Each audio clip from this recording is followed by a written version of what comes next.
नमस्कार। मैं डॉक्टर इंदिरा मुद्गल, वरिष्ठ चिकित्सा अधिकारी, होम्योपैथिक विभाग उत्तर प्रदेश की ओर से आज आप सभी से आज मुखातिब हूँ। मैं धन्यवाद करना चाहूँगी सर्वप्रथम अपने माननीय मुख्यमंत्री जी योगी आदित्यनाथ जी का, हमारे विभाग के मंत्री जी श्री धर्म सिंह सैनी जी एवं हमारे सभी प्रशासनिक एवं शासनिक अधिकारियों का, जिन्होंने आज हमें ऐसा मंच प्रदान किया जिससे हम अपनी विदा को हर व्यक्ति तक आसानी से पहुंचा सकें।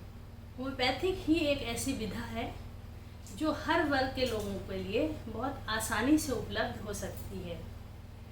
तो आज मैं बात करूंगी एक ऐसे रोग की जिसमें आजकल बहुतायत महिलाएं पीड़ित हैं। बहुतायत का मतलब 5 में से 1 महिला उस परेशानी से गुजर रही है।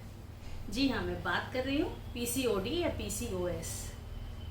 पीसीओडी एक ऐसी बीमारी है, एक ऐसा रोग है जो आजकल बहुत ही महिलाओं में पाया जाता है। इसका कारण आज का लाइफस्टाइल, आज की टेंशन, भाग दौड़ भरी जिंदगी मुख्य है। मुख्यतः ये 20 से 40 साल की महिलाओं में ज़्यादा पाया जाता है, मतलब उनकी रिप्रोडक्टिव एज के दौरान ही ये ज़्यादा इफेक्टिव होता है। इसके मुख्य लक्षण मैं आपको प्रथम बताऊंगी। इसके मुख्य लक्षण हैं माहवारी का लंबे अंतराल के बाद आना, बहुत कम समय के लिए आना और बहुत कम समय रहना, ये इसका मुख्य लक्षण है। कभी कभी इस बीमारी में हैवी ब्लीडिंग भी हो जाती है। जब माहवारी 2 से 3 महीने के बाद आती है, 2 से 3 महीने के बाद आने के कारण गर्भाशय के अंदर की जो लाइनिंग है, जिसको हम एंडोमेट्रियम कहते हैं, वो थिक होकर अचानक शेड करती है, तो इसमें प्रोफ्यूज ब्लीडिंग भी हो जाती है। तो कभी कभी हमें इसका भी अंदेशा बना रहता है। इसका दूसरा लक्षण है कि हमारी पेल्विक गर्डल या कमर के चारों ओर चर्बी का जमा हो जाना, पेट का मोटा हो जाना, ये सब चीज़ें इसके मुख्य लक्षणों में आती हैं। कभी कभी आपने देखा होगा कम उम्र के बच्चों में या महिलाओं में अनयूजुअल हेयर ग्रोथ होती है, जिसको हम हिर्सुटिज्म कहते हैं, जो कि अमूमन साधारणतः नॉर्मल स्त्रियों में, नॉर्मल महिलाओं में नहीं होती। हिर्सुटिज्म में फेस पर हेयर ग्रोथ हो जाता है और बाल्डनेस भी होती है, बाल भी झड़ते हैं। चांद के ऊपर से, सर के वर्टेक्स जिसको हम चांद कहते हैं, चांद के ऊपर से बाल झड़ने लगते हैं और बाल झड़ के पैराइटल रीजन में भी हेयर्स जहाँ होने चाहिए वहाँ कम हो जाते हैं। बॉडी के फोल्ड्स, जितने भी हमारे फोल्ड्स हैं, वो डार्क होने लगते हैं। हाइपर पिगमेंटेशन से उनको हो जाता है। जैसे स्किन फोल्ड हमारे गर्दन के हैं, आर्मपिट के हैं, नेज़ल फोल्ड्स हैं, सभी बहुत डार्क कलर के हो जाते हैं।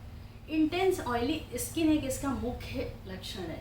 स्किन बहुत ऑयली होगी, उसमें बड़े बड़े पिंपल्स आएंगे। हम लोग सोचते हैं कि पिंपल्स हो सकता है एज ट्रांसफॉर्मेशन या अडल्ट्रेशन के एज में आ रहे हैं बच्चे, इस वजह से भी होते हैं। लेकिन एक पीसीओडी का मुख्य लक्षण है कि बड़े बड़े एक्ने होना और बैकने शोल्डर के पीछे भी बच्चों को कभी कभी बड़े बड़े एक्ने हो जाते हैं।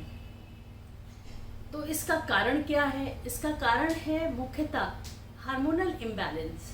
हार्मोनल इम्बैलेंस एक ऐसा कारण है जो हमारे पीसीओडी में बहुत अहम रोल निभाता है।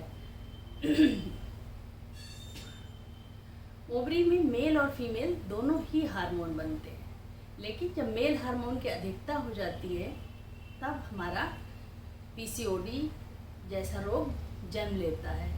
पीसीओडी में सेक्स हार्मोन कम हो जाता है।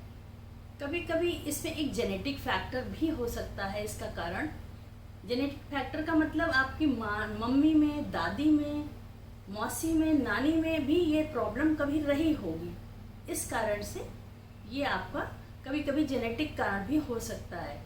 तीसरा इसका मुख्य कारण है insulin resistant. Insulin resistant sugar, insulin एक ऐसा हार्मोन है जो हमारे शुगर को डाइजेस्ट करता है, और जब शुगर को डाइजेस्ट करता है और शुगर को डाइजेस्ट करने के लिए ये जो है अलग तरीके से बिहेवियर करने लगता है। इसमें नेगेटिव फीडबैक भी हो जाता है और इससे वेट बढ़ने लगता है, क्योंकि शुगर प्रॉपर डाइजेस्ट नहीं होता तो कैलोरी डिपॉजिट हो जाती है और इससे वेट बढ़ने लगता है। तो पीसीओडी का एक मुख्य कारण ओबेसिटी और वेट बढ़ना भी है। इसके लिए हम क्या करते हैं, कुछ टेस्ट करा सकते हैं, हार्मोन के टेस्ट कि अपना हार्मोनल लेवल चेक कर लें, अल्ट्रासाउंड करा सकते हैं। अल्ट्रासाउंड से हमें ये क्लियर हो जाता है कि वो जो सिस्ट हैं, जो एग हमारे ओवरी से निकलकर फॉलिकल पूरे मैच्योर ना होकर वहीं ओवरी में इंडल्ज हो गए हैं, जमा हो गए हैं और उन पर सिस्ट फॉर्म हो गई है। तो इसलिए वो अल्ट्रासाउंड से हमें क्लियर हो जाता है और हमें पता लग जाता है कि ये जो है ओवरी पीसीओडी का मरीज है या पीसीओडी से ग्रसित रोगी है। अब इसका उपाय क्या है? उपाय है इसके दो तरीके से, लाइफस्टाइल मॉडिफिकेशन और मेडिकेशन। लाइफस्टाइल मॉडिफिकेशन ये है कि हम सबसे प्रथम तो अपना वेट लॉस करें। वजन कम होगा तो फॉलिकल अच्छे बनेंगे, एग हेल्दी बनेंगे, फॉलिकल फॉर्मेशन अच्छा होगा और वो टाइमली मैच्योर होकर आपका पीरियड नॉर्मल करेंगे। दूसरी चीज़, हेल्दी डाइट लें। हेल्दी डाइट में rich protein diet, green leafy vegetable, rich protein diet and nuts vitamins minerals से भरपूर होते हैं, माइक्रोन्यूट्रिएंट्स, मैक्रोन्यूट्रिएंट्स। और बाहर के खाने से बचें। बाहर का खाना मतलब रिफाइंड फ्लोर का जो आजकल चलन है, मैदे की चीज़ों से बचें, चीनी से बचें, कॉफ़ी टी एक्सेसिव ना लें, मीठी चीज़ें ना खाएं, स्टार्ची चीज़ों से भी आपको बचना है। मेडिकेशन होम्योपैथी में एक ऐसी तरीका है किसी भी बीमारी का, स्पेशली पीसीओडी में, जो एक ही मरीज को हम एक ही दवा, बहुत सारे मरीज को एक ही दवा नहीं दे सकते। हर मरीज, अगर यहाँ 4 मरीज हैं और एक ही रोग से ग्रसित हैं, पर उनकी मानसिक स्थिति क्या है, उनका मेंटल सिनारियो क्या है, उसके बिहाफ पर यहाँ होम्योपैथिक में दवाएं बदल जाती हैं। क्योंकि अगर एक व्यक्ति शांत स्वभाव का है, दूसरा व्यक्ति बहुत चिड़चिड़ा है, तो उस पर एक दवा काम नहीं करती। इसलिए होम्योपैथिक विधा में किसी एक बीमारी का एक ही इलाज सभी व्यक्तियों के लिए नहीं हो सकता।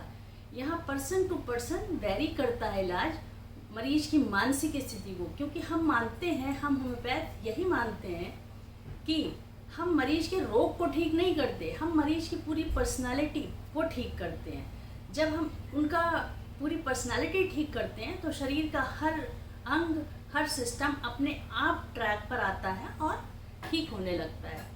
बस इतना ही मुझे कहना था अपनी होम्योपैथी विधा की तरफ से पीसीओडी के ट्रीटमेंट के बारे में। धन्यवाद।